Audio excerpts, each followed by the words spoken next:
single glowing screen on a crowded trading desk did two things at once.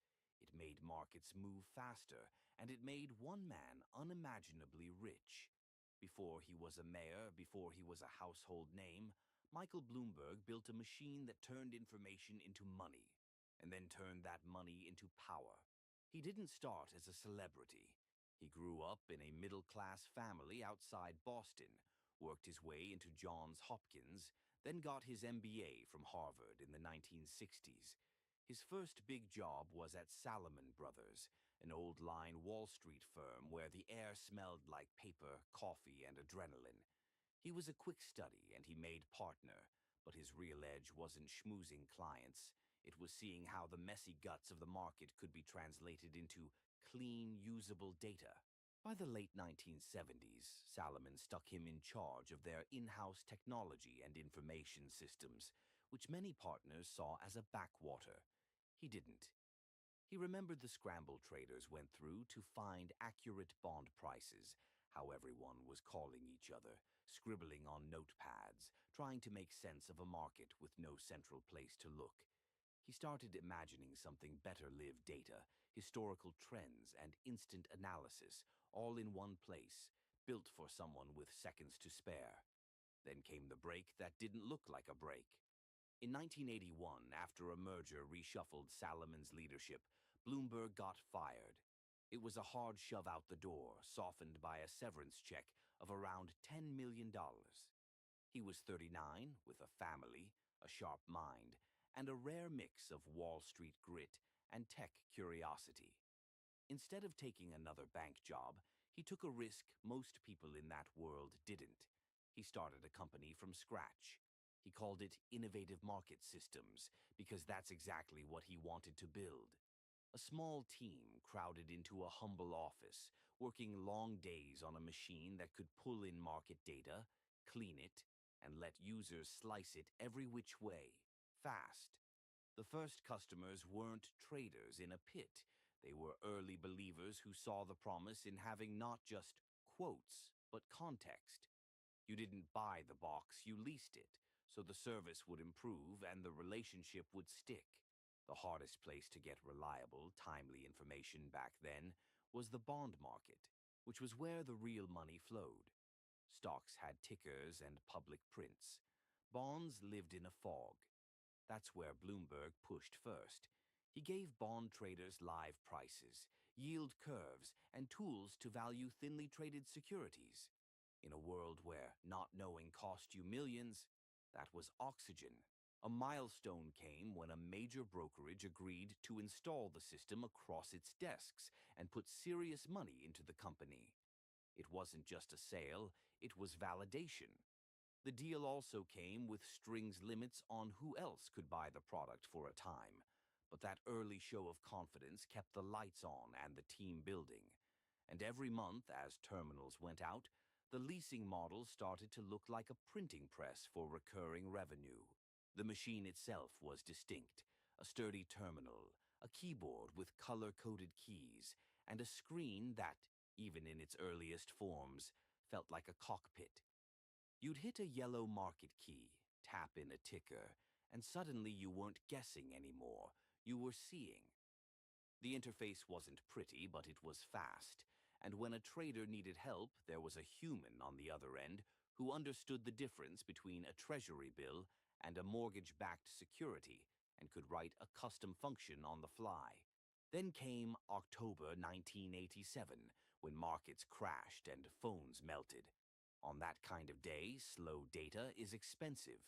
The terminals had a chance to prove their worth, and they did. Clients saw live prices update without long delays, analytics still ran, and the help desk didn't go dark. When the dust settled, the pitch got easier. In a crisis, you learn what works. Bloomberg didn't just want to display other people's information, though. He wanted to create his own.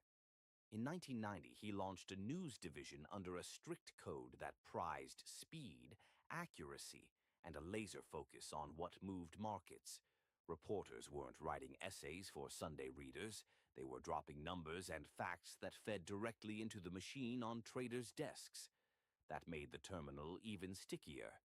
If you needed the news that mattered for the trade you were trying to make, it was right there, stitched into the screen where you already lived. Because Bloomberg kept the company private and kept most of the equity, the math worked in his favor in an extraordinary way. Every new terminal wasn't just a sale, it was a slice of steady cash flowing to a firm with one dominant owner. He didn't have to answer to public shareholders. He didn't have to hit a quarterly earnings whisper number. He could pour profits into product and still watch his personal net worth climb year after year.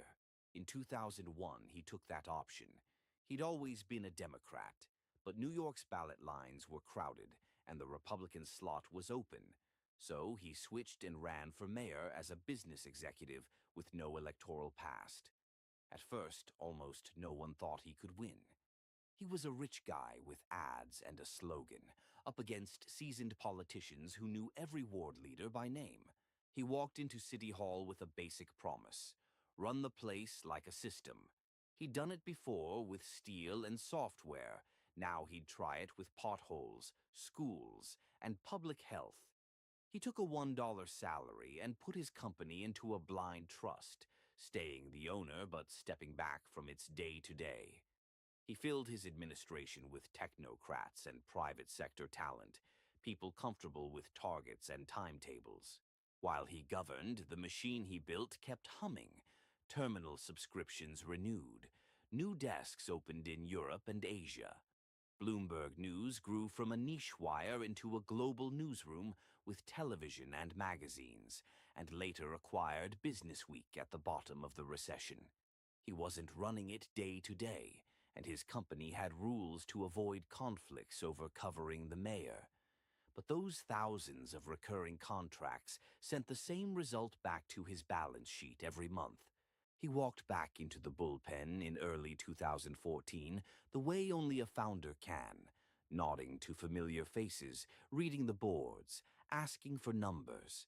The company hadn't stood still while he was gone, but you could feel the room hold its breath to see what he'd change. Within months, his longtime friend, Dan Doctoroff, stepped down, and Bloomberg slid back into the chief's chair. The message was quiet but clear. The builder was home, and the focus was going to snap back to product and clients. He didn't come back to chase every shiny new idea. He came back to make the terminal more essential than ever. Thomson Reuters and FactSet were still swinging, and the way you win a subscription fight is simple and brutal. You make your box the one people can't live without. He pushed teams to tighten the data, quicken the analytics, and make the workflow so smooth that a bond trader or risk officer wouldn't even consider logging into anything else. That relentless cash engine didn't just make a balance sheet look pretty, it fueled a philanthropic empire. Bloomberg Philanthropies poured money into public health, climate work, the arts, and city governments, using data-heavy programs to try to cut smoking, close coal plants, and help mayors test new ideas. If you wanted to see the company's worldview outside the office, you could see it in the grants. Find a metric, measure the outcome, drive to a target. He wasn't done tweaking the machine either. In 2023, engineers unveiled Bloomberg GPT, a large language model trained on financial text, not as a science project, but as another way to shave seconds and reduce errors for professionals using the terminal. If a model could summarize a filing, surface a risk, or spot a pattern a human might miss, that was one more reason to stay inside the Bloomberg ecosystem.